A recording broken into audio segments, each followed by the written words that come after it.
First, two words about Palmu. Palmu, I don't know if you know, we have our marketing material here. As you can see, the logo, it's fine, so everything is fine. One of the oldest companies in service design in Finland, probably the biggest at the moment. And Mikko is one of the founders, also one of the oldest service designer, and I have been told that he's the one who translated service design into Finnish palvelumuotoilu.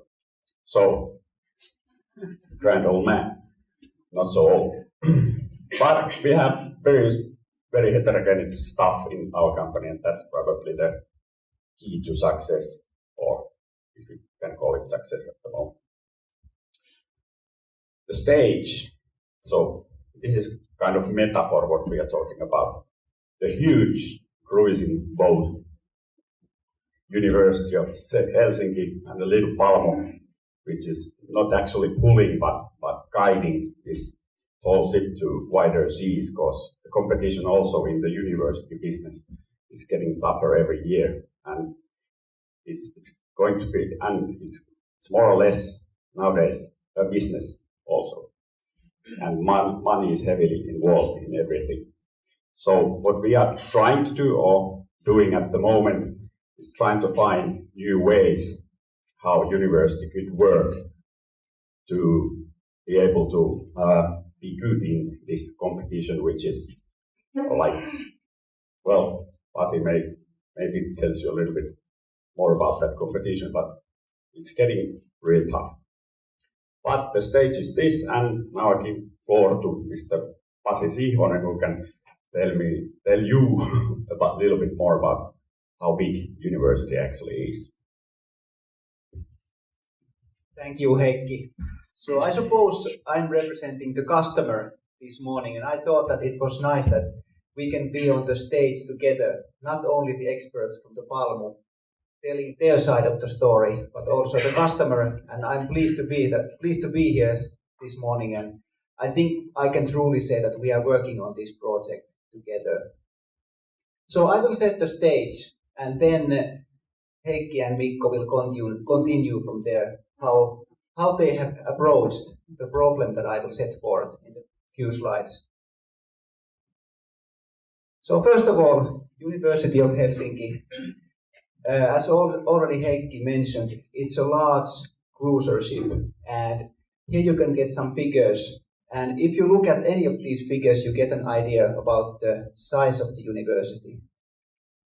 If you look at the number of staff and the number of students, and you put those two figures together, you end up in a figure that is over 40,000 people.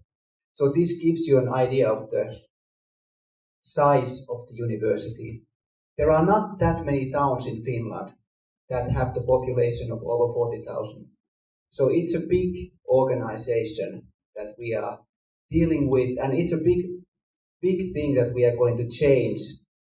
And of course, we understand that the change will not happen overnight because of this huge size. And also some details that we came up during this project. So far, we have counted 137 different IT systems that are operating. And the number is still rising when we are digging deeper and deeper. The budget of the organization is over 1 billion euros per year. And as said here, it has a very long history of independence and autonomy. Actually, it dates back to 1640. So there is also some tradition involved. And perhaps this is the reason why some of the changes that we are proposing, that things that should change, they are not happening overnight. This is a summary of the research activities at the university. Altogether, there are approximately 1,800 principal investigators, and these guys, they run approximately 4,500 research projects annually. And the most visible result that comes from those projects are the publications, and you can see the figures there. There are over 6,000 annually. Then I have put some highlights there as regards the research activities. the University of Helsinki researchers have been really successful in obtaining competitive research funding from the domestic sources, as indicated by the number of centers of excellence, for instance, and then on international scales, on an international setting, the number of ERC grants, for instance, currently it is over 50% of all the grants that are present in Finland. And from the administrative point of view, one can say that there is also an additional challenge, and that is that the funding comes from over 100 different sources. And almost every funder has their own administrative requirements, how the funding should be administered, what kind of reports are needed, how often, and so forth. So you get the idea that it's really a complex structure. But today we will focus on the research and the researcher. And the reason why we chose this is that, as I said, it's so huge and complex organization, and we understand that we cannot make we cannot change the whole thing overnight. And therefore, we decided to focus on this project, on the services that are needed during the research project. And those services are normally, they start from the planning phase. So the researcher is looking for funding for his research. Then he writes a proposal. Then if the project is approved, then there is a negotiation phase. Then when the project is running, the person will need some financial services, some legal services, IT services, and so forth. So we restricted this project to the research services, or to the services that the researcher needs during the research project. And the whole idea is to gather information from this one special case, and then understand how this information and how this knowledge could be transformed or could be scaled up at the whole university level. Okay, so the jungle that you saw in the previous slide was trying to explain to you that how, from the researcher point of view, he needs to, yes, okay, it's back there again. In order to carry out the research project successfully, the researcher needs to use these services that are behind let's say, the financial reports. The researcher needs to contact the financial department. If he needs help in the proposal preparation, he needs to call the research funding services and so forth. So from the user point of view, from the researcher point of view, it's a jungle. And the whole idea of this project is to turn this way of operation upside down. So Heikki, please, next one. And the problem has also been noted on a university level. It was written in our strategy that this whole fragmented landscape needs to be transformed into a holistic view that really serves the needs of the customer. So about this project that Palmu is now carrying out together with us, here are the main objectives. First of all, the objectives are to understand the behavior of the customer, so in this case, the researcher, and to create researcher profiles that can be used in the service production. Secondly, to simplify the structure, to change from this jungle into a holistic view. And third objective is to increase knowledge and understanding within those administrative staff of the university and the advisors of the university that are producing these services to the customers, so that they understand what the service design is about, and they can perhaps be more actively involved in developing the services further.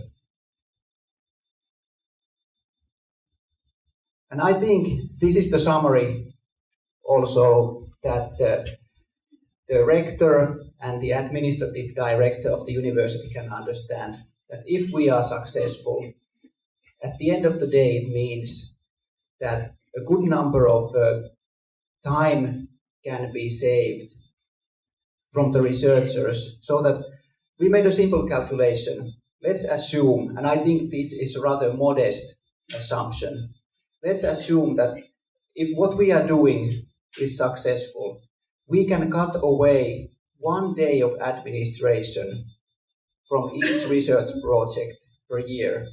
And as I said to you earlier, there are 4,500 projects going on annually. It means that by taking away this one day, it ends up to be approximately 20 years. And then, of course, we can put the figure to this. And in this case, it's about 1.5 million euros per year that we can deduct from the researchers. But I think this was the stage. And now, Mikko and Heikki, make us simple, please.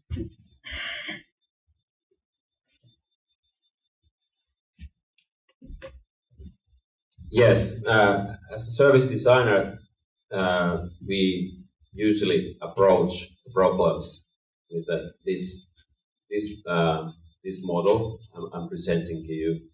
The university case is a little bit different though, because we ourselves are not designing the services. We are helping the service providers or the service professionals in university to adapt this model. So if we go through the process, we always start by understanding the customers. So as in university case, we interviewed around 50 researchers, facilitate over 10 design workshops with actual researchers and the personnel who are providing the services for them. In more customer-related cases, we might go and observe how the customers behave in a certain service situations. But in a process like university, it's much better to dig deep into the problems and into the heads of the researchers and go through with them by interviewing them, how they are doing, what the problems are, what things are working and what things are not working, and to understand the phases they are doing in their job. Next, this is the first phase is something that the researchers can do by themselves. You don't need a designer to do that. But the thing with the service designer is companies like us are that we are then transforming that insight of the customer into a tangible tools for the design process. So we created the profiles, as you mentioned, which help them understand the different behavioral models of the researchers. What are the differences between different researchers, and derive from that insight the design drivers that will help us to make the services so that they are really meeting the needs of the actual customers, researchers. But that is not enough either, because in that phase you probably make hypotheses what you should do. But we have learned out after many years of working in this field that those hypotheses are usually wrong. You have to get the impact of those solutions with the customers. You have to go and try out how the solution would work with the actual customers in their actual life. And I think in this case, in university project, this was probably the most challenging part, is to get the academic professionals to forget that you don't have to be exactly right with the first solutions, but go out and try out with the agile methods. They don't have to be perfect. They don't have to be beautiful. It's much more important that you try out very fast and learn from those tryouts. And this is probably the design mentality that we are trying to bring to the very academic university world. And in the end, last phase. When you have actually tried out that these things are working, then you document. You don't need to document anything that doesn't work. So save the time from documenting unimportant solutions or not functioning things. And then document those things that are working and scale them up all through the university. Then the real impact will be made. And now Heikki will tell us more in detail what we did. Or what we are doing at the moment, because we are in this phase at the moment. We have gathered understanding, as Mikko mentioned, interviewed a bunch of people. 50 is not just researchers, there's also the production side, the administration and staff, and even some heads of the regions. But the challenges, what we have faced during this intervention, the first one is very common in public sector. Since there is not going to be much more resources, you have to invent something that you can implement at the same time while you are working in the old model. And that's difficult because my point of view is that usually when specialists like designers design something new on the top of the old thing. And it needs resources, it needs money and stuff to make it work, or even some kind of IT systems nowadays. So what we try to do, which is the most difficult part, is to find new ways to work so that we can contain the old way of service production, but at the same time change to another mode. And that is what we are doing in the university at the moment. So to list like this problem is something like this, that design and implement what we usually do in private sector with organizations, enterprises, is more of the left side. But the right side is like implementing design thinking, and that is like changing individuals one by one. And since there is 8,700 cases to work with, you can imagine that we haven't done it in this year. We have involved about 100 people so far, and they are very interested in this new way of work. But it's only the beginning, and let's see where we end up in the end of the year. One key challenge is, as Pasi mentioned, that there is this business side at the moment.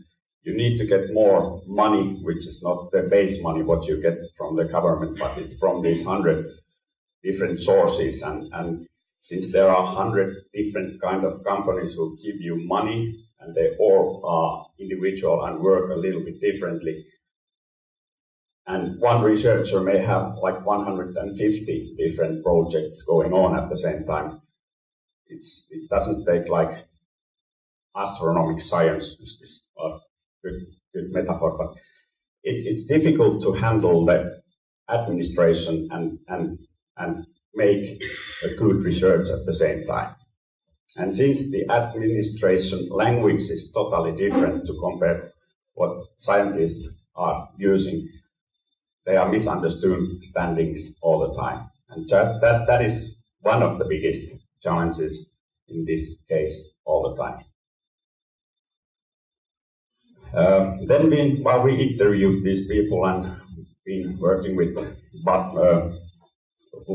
workshops, we have found plenty of little bottlenecks that we must change, but because we weren't the right people to make the decisions which one are the biggest ones, we asked from the researchers. And these are the top three that we could change immediately.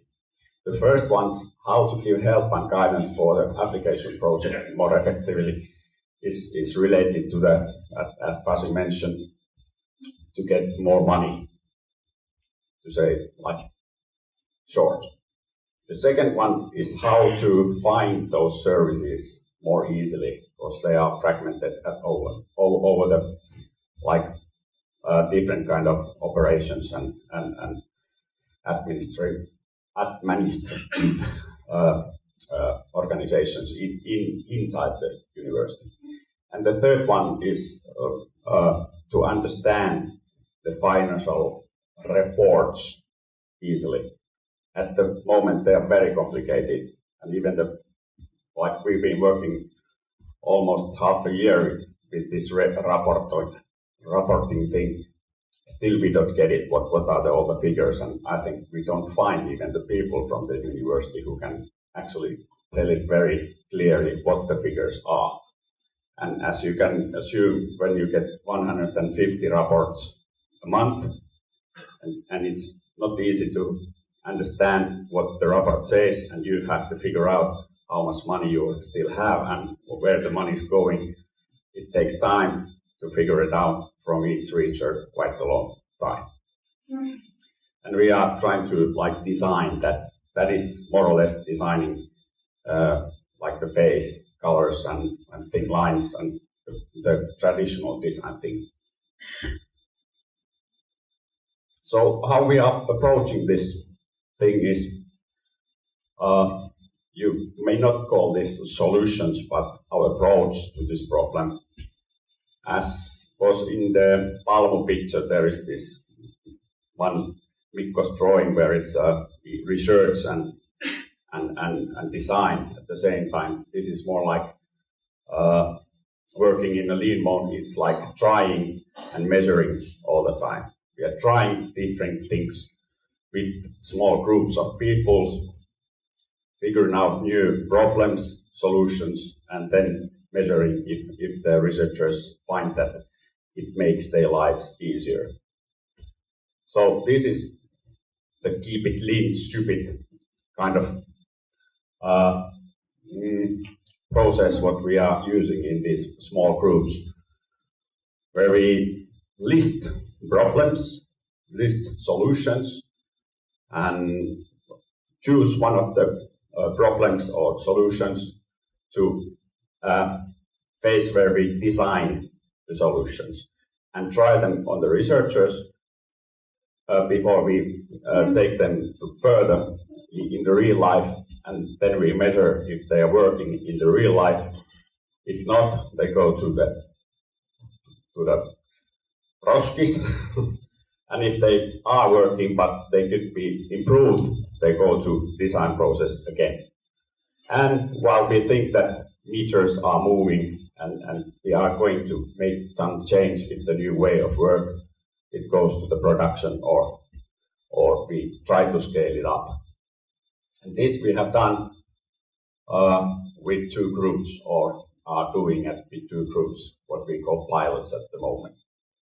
What we are measuring is this stuff. I probably don't have to go deeper. Well, yes, NPS, Net Promoter Score, tells us, or it's a very simple question: would you recommend this service to someone else, to your colleagues? The researchers give the number for that. Then is CES, which is like Customer Effort Score. Simplified, it means that we asked from the researcher, did you get help for your problem? Then is First Contact Served, which means that we tried, it's more strategic, that we try to organize our production that way that the first contact solves the problem. If not, the number is, we have to do something. Then co-op means that we are measuring cooperation between the centralized services and the local services, because there are plenty of services at the faculties which are on the field, and then the centralized administration, where is part of like Pasi's kind of persons who are more specialized in harder cases or deeper in some, for instance, financial problems. And then we are always trying to find some statistics, which is objective metering. something like, for instance, we are doing a project with what do you call it? Academy of Finland September call. Okay, Academy of Finland September call, and what we are trying to do, or what change we are trying to do is to make those researchers start their application process a bit earlier. So we are measuring that. Do they start, we do our thing, and do they start preparations earlier? Because that means that they can get better help to make better applications and so forth. So we are measuring some statistics also. What results we have gained so far? First of all, we have now understanding of the life cycle of researcher or one project, where it starts, what kind of questions researchers have. This is where we started. This was one first drawing, what one top researcher of Helsinki University drew us. It's simple. It goes like this. Just do this and you're done. I don't know where we need this service design. So it wasn't just like that, but he got mainly it right. Must say that we needed a couple of months to understand what he was telling us. Then we have made these researcher profiles, but at the same time, these are designers' tools. And there is a big leap at the moment how to implement these to university organizations so that they can use it as a tool too. For us, the design drivers and stuff is like very easy, but for the production people at the moment at university side, it's not that clear. And we are now trying to find a method how we implement this profile thinking into the university more deeply. Then we have somehow defined what one-stop shop means. And it means something that is like there are primary services, what are listed here. It concerns majority of the researchers. It's frequently used, it's scalable, and it's mandatory. For instance, these financial services are one of those. And then are plenty of secondary services which are used case by case, maybe not at all, and they are not so topic, or they might be very, very useful too, but they are not so frequently used. And we are trying to, in this second group, we are all the time trying to make this work. Then we have, this is fourth thing what we are doing, what we are talking about actually all the time, is that we are practicing co-design in these small groups and figuring out how this central and local relationship should work better, and how, what are their connections to the actual researchers, and how these service paths should go. And this is one of the groups we are working with at the moment. And we have gotten good results. This September call has now finished. And if you go deeper into this first diagram, you can see that the awareness of founding help wasn't even existing in the mind of researchers in the beginning. The awareness was only 25% of the researchers. And the NPS figure, how they think it's working, was like -17. After the intervention, the NPS is 86. They are very satisfied for the services. They know that it exists, they know how it works, and they have given us plenty of feedback spontaneously. And this is some of the feedbacks.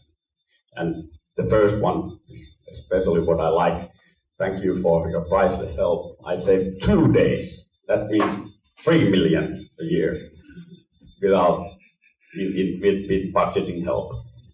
But our 60 researchers were involved with this process. 50% of them have given feedback. And the scale was from 1 to 5, and there are only 1, 3, and 1 number 4 of this intervention. So it went pretty well, amazingly well, because I think we have done just a little. Proposal preparation started earlier, even 1 week, and attitudes towards faculty has improved a lot. And this is a big difference, because faculty means something like administrative work, which is bad. Cooperation between local and central services has improved a lot. Now they know what production, what services are produced in local faculties level and what services are used, our product in the centralized level. And working atmosphere even has proven a lot. These people who are doing this job thinks that now they have a meaning and they know what to do and they have measurements and they know what they're doing is affecting. So in the end, have we done anything so far? Yes. We go further, actually to the end. We have gathered quite a lot of understanding. We now know how university works and what researchers need. We have simplified a little bit something with these profilers and the service path of the whole researcher process. And we have simplified some services in a very small scale. And we have created some chains. But as Pasi mentioned, this year is practicing, gathering, and trying to understand how the university works, because it's probably not clear to anyone at the moment. And that's our mission, to make it understandable, make it simpler. So, in the end, I would say that this was it. We have doing micro stuff, and next phase is to make it macro. Thank you.